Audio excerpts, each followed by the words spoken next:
ഞാൻ ആരാണെന്ന് എനിക്ക് ഇപ്പോഴും മനസ്സിലായില്ല. ഡോക്ടർ സോനുവിന് ഒരു ശാലിനെ ഓർമ്മയുണ്ടോ? ഞാൻ എഞ്ചിനീയറിംഗ് കോളേജിൽ പഠിക്കുമ്പോഴായിരുന്നു ഞാൻ ശാലിനെ കാണുന്നത്. പണ്ടേ അച്ഛനൊരു ബുള്ളറ്റ് ഉണ്ടായിരുന്നേ. എന്നെ കൊണ്ടാത്ത സ്ഥലങ്ങളില്ല. ഞാൻ ശാലിനി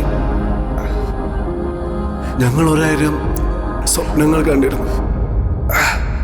ശരീരം കയറി നിൽക്കുന്ന ഈ ചെറിയ കത്തിയാണെന്നാണ്. എനിക്ക് വേണ്ടത് നിനക്ക് തരാൻ പറ്റുമോ? ശാലിനി,